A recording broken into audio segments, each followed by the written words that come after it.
Agora, Cláudio Humberto, com as observações dele a respeito do que aconteceu ontem na Avenida Paulista, não é, Cláudio? Bom dia. Olá, Thaís Freitas, muito bom dia a todos. Olha, foi uma manifestação impressionante, né? Com ares mesmo de concentração histórica de pessoas ali na Avenida Paulista. Poucas vezes se viram tantas pessoas concentradas naquela região que é tradicionalmente utilizada para manifestações políticas de todos os tipos, né? Segundo os organizadores, mais de 1 milhão de pessoas presentes. Segundo a Secretaria de Segurança, esse número chegou a 750 mil, de acordo com a declaração do secretário de Segurança Guilherme Derrite, e com uma particularidade: sem ocorrências policiais relevantes. Zero. Não teve violência em todo esse mundaréu de gente, um mar de pessoas vestidas de verde e amarelo que se concentraram na Avenida Paulista, né? Foi, de fato, o grande personagem do dia. Um personagem muito maior do que tudo, inclusive do que os políticos que lá estavam, principalmente, incluindo, né, entre esses políticos, o ex-presidente Jair Bolsonaro. Essas pessoas proporcionaram a Bolsonaro e aos seus aliados um banho de multidão, digamos assim, não é?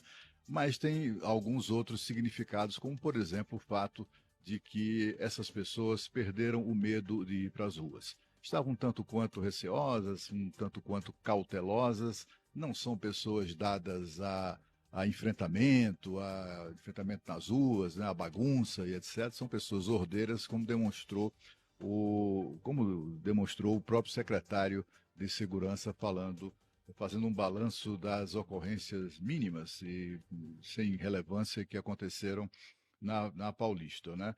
Ontem o fato desagradável, assim, mais lamentado por todos, foi a prisão de um jornalista português, Sérgio Tavares, que entrevistou recentemente o ex-presidente Jair Bolsonaro em seu canal no YouTube lá em Portugal.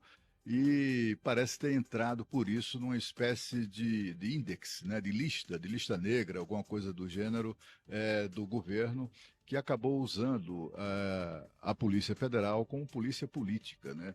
Detendo esse cidadão que desembarcava aqui para fazer a cobertura deste ato na Avenida Paulista, e o manteve detido por cerca de 4 horas, com retenção de passaportes e com interrogatório que incluiu perguntas sobre vacina, sobre 8 de janeiro, sobre urnas eletrônicas e coisas do gênero que um cidadão português, por mais atento que seja às questões que ocorrem, que mobilizam aqui as atenções no Brasil, não tem nada a ver com isso, né? A Polícia Federal, em nota, indicou que assim procedeu porque essa pessoa vinha publicando em suas redes sociais a decisão de vir ao Brasil fazer essa cobertura fotojornalística do evento, e para isso precisava ter visto de trabalho.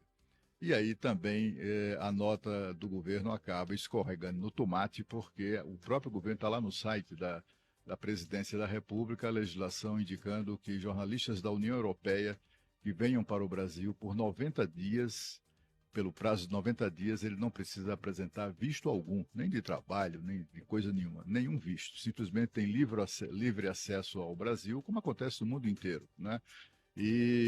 Portanto, a única condição é que a fonte pagadora da viagem do jornalista não seja brasileira, seja do seu país de origem, e o jornalista português atendia a todos esses requisitos. Foi, de fato, algo lamentável, apenas deu visibilidade ao blogueiro, esse jornalista, que é um ativista de direita e etc., deu muita visibilidade, até virou personagem do comício, fez discurso e tal, e deixou muito mal o Brasil, né? A alegação de que isso acontece em todos os aeroportos do mundo não é verdadeira. Não há notícia de países sérios, né, países democráticos que interpelem jornalistas em razão dos seus entrevistados, das suas opiniões ou das informações que divulga. Mas, de qualquer maneira, o que a gente viu de uma maneira geral, se houve mau comportamento de algumas autoridades, do ponto de vista da população, olha, foi um show mesmo enfim, de concentração ordeira, de gente que estava ali com as famílias inteiras, né? Pessoas de todas as idades, tem imagens de senhorinhas e também senhorinhos assim muito velhinhos, e fizeram questão de comparecer 3 horas antes do iniciarem-se os discursos, já estava lotada a Paulista, uma coisa impressionante, né?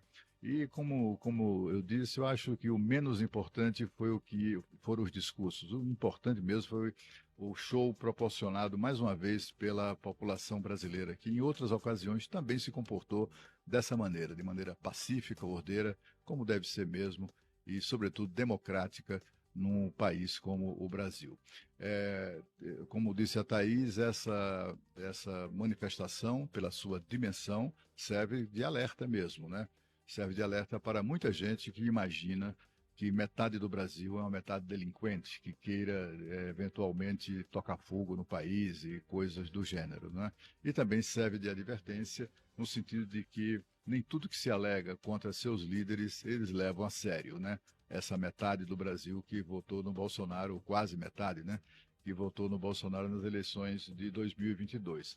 Mas, assim, ao fim e ao cabo, o que é que resta observar disso tudo? É que eu me lembrei muito daquelas manifestações contra os aumentos dos preços das passagens de São Paulo. Lembram disso? Há uns anos atrás, 2013, por ali? Pois é, houve um momento que já não eram mais os 20% de aumento que importavam. A impressão que ontem a Paulista deu é que já não é mais o Bolsonaro que motiva tudo isso. É claro que ele tem uma liderança impressionante, né? Ele pediu, por exemplo, que ninguém comparecesse com faixas e cartazes agressivos e tal. Ninguém apareceu com faixas e cartazes, apesar de 750 mil, 1 milhão de pessoas, sei lá. Não tinha lá nenhum tipo de manifestação de insulto a adversários, a ministro do Supremo, nem coisa nenhuma. Ele tem, de fato, uma grande liderança, mas aquele povo todo na Paulista não é só por Bolsonaro. Daqui a pouco, nós vamos ver agora o saber das notícias que nos traz